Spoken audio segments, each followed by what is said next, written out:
नमस्कार, मैं हूं प्रवीण गौतम। दोस्तों, कलाकारी हो तो पीएम मोदी जैसी, जिन बातों को लेकर विपक्षी नेता आलोचना करते हैं, सरकार पर सवाल उठाते हैं, उन बातों को पीएम मोदी उपलब्धि बता रहे हैं। यानी जिसे लेकर सरकार को शर्म आनी चाहिए, उसे उपलब्धि बताया जा रहा है। पीएम मोदी ने रोजगार मेले के आयोजन पर क्या कहा और क्या बताना भूल गए, पूरा विश्लेषण इस वीडियो में करेंगे। पहले बात करते हैं पीएम मोदी ने जो रोजगार मेले का आयोजन किया, 51,000 सरकारी नौकरियां जो बांटी, जो नियुक्ति पत्र बांटे, उसकी कहानी पहले आपको बताते हैं। पहले जो काम डाकिया किया करता था, आजकल देश के प्रधानमंत्री कर रहे हैं। पहले की सरकारों में यह चलन था कि जब भी कोई भर्ती पूरी होती थी, अगर किसी का चयन हो जाता है तो डाकिया ज्वाइनिंग लेटर लेकर आता था। आज देश के प्रधानमंत्री ज्वाइनिंग लेटर बांट रहे हैं, क्योंकि रोजगार के मसले पर राजनीति करनी है। चलो मान लिया कुछ नया किया है देश के प्रधानमंत्री ने, सरकारी कर्मचारियों की डायरेक्ट देश के प्रधानमंत्री हौसला अफजाई कर रहे हैं। अगर इस लॉजिक को भी मान लिया जाए तो सवाल यह उठता है कि जो सरकारी कर्मचारी, जिनका राजनीति से कोई लेना देना नहीं होता, जिन्हें शासन प्रशासन की जिम्मेदारी संभालनी होती है, उनके सामने क्या राजनीति करनी चाहिए। मतलब एक सरकारी आयोजन और एक बीजेपी की रैली में कुछ तो अंतर देश के प्रधानमंत्री को रखना चाहिए। यहां पर अगर 51,000 सरकारी कर्मचारियों को पीएम मोदी नियुक्ति पत्र भी दे रहे थे, तो वहां पर ये देश के प्रधानमंत्री हैं, बीजेपी के नेता नहीं है। सरकारी कर्मचारियों के सामने पिछली सरकारों को कोसने का क्या मतलब है? क्या कहा देश के प्रधानमंत्री ने, जरा सुनिए। देश का युवा ये भी पूछता है, और स्वाभाविक है, उसके मन में सवाल है कि जो गति आज है, जो विस्तार आज है, वो गति पहले क्यों नहीं पकड़ी। इसका जवाब है, पहले की सरकारों में नीति और नियत दोनों का अभाव था।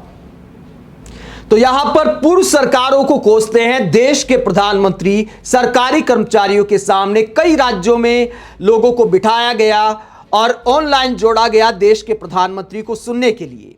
और किस गति की बात कर रहे हैं? अगर इन 51,000 कर्मचारियों को भी नौकरी मिली है, तो क्या ये गति से मिली है या लेट लतीफी से मिली है? मोदी सरकार में भी बहुत सारी भर्तियां पंचवर्षीय योजना की तरह हो गई हैं। पहले परीक्षा कराने के लिए आंदोलन करना पड़ता है, सोशल मीडिया से लेकर सड़क पर उतरना पड़ता है।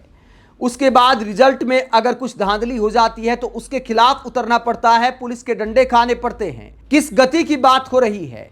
पेपर लीक हो जाते तमाम भर्तियों की, और प्रधानमंत्री यहां पर गति की बात कर रहे हैं।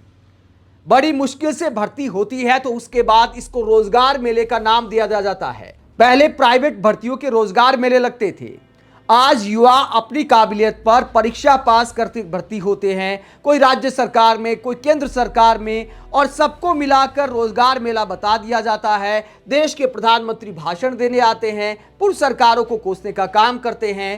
पहले की सरकारों को ऐसी मार्केटिंग नहीं आती थी, इसीलिए डाकिये को भेज देती थी। आज देश के प्रधानमंत्री नियुक्ति पत्र देकर बोलते हैं कि देखिए, दीपावली का उपहार दिया जा रहा है। मतलब बड़ी मुश्किल से भर्ती पूरी हो रही है, उसे भी उपहार बताया जा रहा है। योग्यता के दम पर युवा भर्ती हो रहे हैं, उसे भी उपहार बताया जा रहा है। वाकई कमाल की कलाकारी है पीएम मोदी की।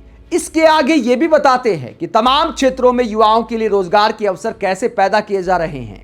बहुत सारे विपक्षी नेता सवाल उठा रहे कि देश में रोजगार नहीं है तो अपनी जान जोखिम में डालकर हमारे देश के युवा इजराइल जैसे देश में मजदूरी करने जाने को लेकर मजबूर हैं।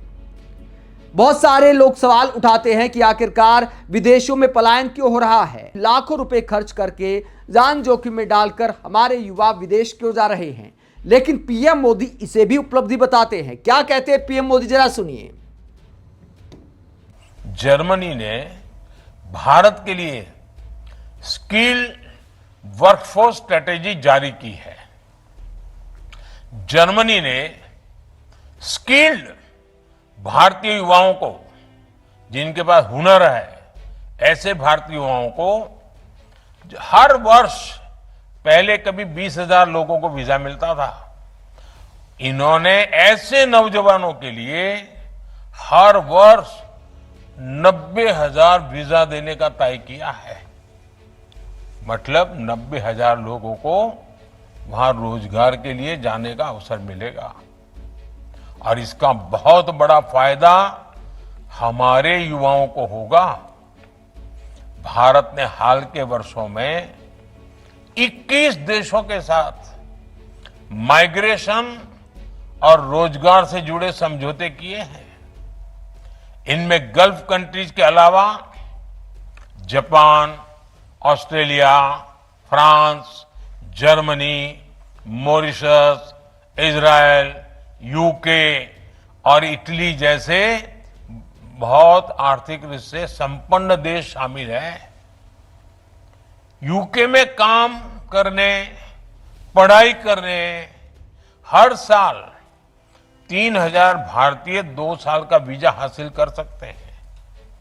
ऑस्ट्रेलिया में हर साल हमारे 3,000 छात्रों को पढ़ाई करने का अवसर मिलेगा। तो पीएम मोदी इसे भी उपलब्धि के तौर पर बताते हैं कि हमारे युवा पढ़ाई करने और रोजगार पाने के लिए विदेश ज्यादा संख्या में जा रहे हैं। आपको याद होगा कि पीएम ने कुछ दिन पहले एक बयान दिया था कि शादियां विदेश में जाकर ना करें। तो क्या देश के प्रधानमंत्री को, विश्व गुरु मोदी को यह बताना चाहिए कि दूसरे देशों के कितने लोग भारत में आकर रोजगार पा रहे हैं? जब हम विश्व गुरु हैं तो हमारे यहां पढ़ाई करने ज्यादा लोग आने चाहिए। जब हम विश्व गुरु हैं तो हमारे यहां दूसरे देशों के लोगों को रोजगार मिलना चाहिए। लेकिन पीएम मोदी कहते हैं कि देखिए फला देश में पहले कितने लोग जाते थे, अब कितने लोग जाते हैं। जर्मनी, इजराइल आदि इत्यादि देशों को गिनाते हैं। ये नहीं बताते कि वहां मजदूरी करने जा रहे हैं। ये नहीं बताते कि कितना पैसा खर्च करके जा रहे हैं। और पीएम मोदी ने यह भी नहीं बताया, कुछ और मैं खबर आपको दिखाता हूं, पीएम मोदी को भी देखनी चाहिए। अमेरिका में पिछले साल हर घंटे 10 भारतीय गिरफ्तार हुए। इन पर अवैध तरीके से देश में घुसने का आरोप। 50% से ज्यादा गुजराती थे। तो हर घंटे अमेरिका में 10 भारतीय गिरफ्तार हो रहे हैं क्योंकि डंकी मारकर अवैध रूप से अमेरिका में घुसने की कोशिश करते हैं। उनमें 50% से ज्यादा गुजराती हैं। पीएम मोदी कहते हैं कि अब पढ़ाई करने ज्यादा संख्या में लोग विदेश जा रहे हैं। क्यों जा रहे हैं? क्या हमारे यहां अच्छे शैक्षणिक संस्थान नहीं है? आखिरकार हमारे देश के युवाओं को बाहर जाकर पढ़ाई करने की क्यों जरूरत पड़े? हमारे यहां ही विश्व स्तर के शैक्षणिक संस्थान होने चाहिए, क्योंकि जाहिर तौर पर अपने देश में पढ़ेंगे तो कम खर्चा होगा।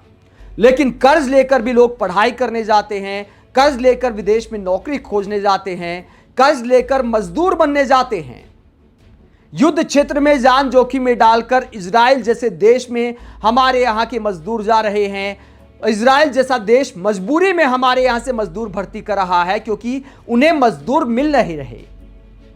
और हमारे यहां के युवा, पढ़े लिखे युवा भी मजदूरी करने को मजबूर हैं। ये रोजगार के हालात हैं। तो पीएम मोदी को यह बताने की बजाय कि देखिए अब विदेशों में ज्यादा लोग रोजगार करने जा रहे हैं, यह बताना चाहिए कि भारत में आखिरकार उन्हें रोजगार क्यों नहीं मिल रहा। भारत में मैन्युफैक्चरिंग क्षेत्र में आखिरकार कितनी नौकरियां पैदा हुई पिछले कुछ साल में। आप पीएम मोदी के ऐसे भाषण को लेकर क्या सोचते हैं, जहां विदेश में पढ़ाई करने को भी उपलब्धि बताया जा रहा है, विदेश में मजबूरी में नौकरी करने को भी उपलब्धि बताया जा रहा है, और सरकारी नौकरियों पर रोजगार मेले के नाम पर जो राजनीति की जा रही है, इन आयोजनों में जो पूर्व सरकारों को कोसने की राजनीति की जा रही है। कमेंट बॉक्स पर अपनी राय जरूर दें। अगर आप हमारी पत्रकारिता को पसंद करते हैं तो थैंक्स के ऑप्शन का भी इस्तेमाल कर सकते हैं। इसके अलावा वीडियो को लाइक करें, चैनल को सब्सक्राइब करें। नमस्कार।